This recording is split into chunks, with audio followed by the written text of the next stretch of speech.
আমার বাঙালি মা বাবার কাছে একটা ছোট্ট আবদার আছে বা একটা কোশ্চেন আছে বলতে পারেন। কোশ্চেন খুব মানে রিয়ার না, খুব কমন একটা জিনিস। আমরা ধরুন একদিন একটু বই নিয়ে বসেছি, আমাদের হলো মুড হলো যে হ্যাঁ পড়াশোনাটা তো করা হচ্ছে না, এবার আজকের দিনটা একটু বই নিয়ে বসে পড়ি। আমরা যতই দেখানোর চেষ্টা করি মা বাবাকে, এই দেখো আমি পড়ছি, জোরে জোরে পড়ি, ওনারা কিচ্ছু জানেন না। হ্যাঁ ঠিক আছে, আমি রুটি বেলি, আমি রান্না করি, আমি খবরের কাগজ পড়ি, আমি খবর দেখি, এসব। একটা সেকেন্ড বইটা রেখে পড়া হয়ে গেছে, syllabus done, first term, mid term, second term, last term, সব ডান ডান একদিনে, একটা ঘন্টায়। ওনারা সেটা দেখতে পাবেন না।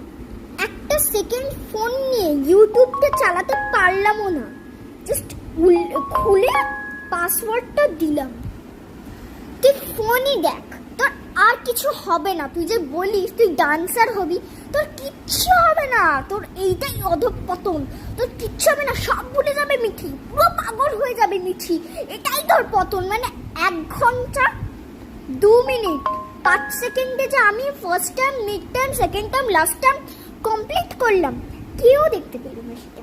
আমি যে একটা সেকেন্ড ফোনটা ধরলাম, সবাই দেখতে পেল, মানে পৃথিবীতে সবাই দেখতে পেয়ে গেছে, জিসাস ক্রাইস্টও দেখতে পেয়ে গেছে। মানে আমার এতটা রাগ ধরে।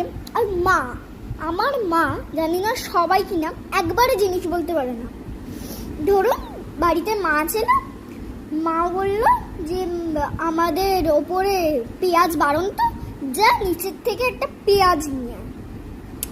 পেঁয়াজ আনতে গেলাম, পেঁয়াজ নিয়েও এলাম, গরমের মধ্যে এসিতে বসেছিলাম। মা বললো এ মা টমেটোটাও তো নেই, টমেটোটা গিয়ে নিয়ে আয়। এই নিয়ে আমাকে যে কতবার ওঠা নামানো করবে। আচ্ছা মাকে এটা ইনডাইরেক্টলি এক্সারসাইজ করায় জানি না আমি।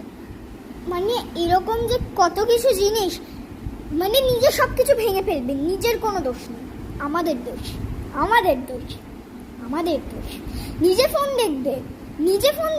আমি যখন বলি যে মা তুমি যে আমাকে বলো যে তুই এত ফোন দেখছিস, আমার মা তখন বলে তোর সাথে আমার তুলনা, তোর বয়স আর আমার বয়স, মানে তখন আমাকে এক পোস্ত ঝেড়ে দিল। একটু আমি মেজাজ দেখাতে পারবো না, উনি মেজাজ দেখাবে, বাট আমি মেজাজ দেখাতে পারবো না, আমার কোনো অধিকার নেই। আর পারা যাচ্ছে না, আমরা জাস্টিস চাই।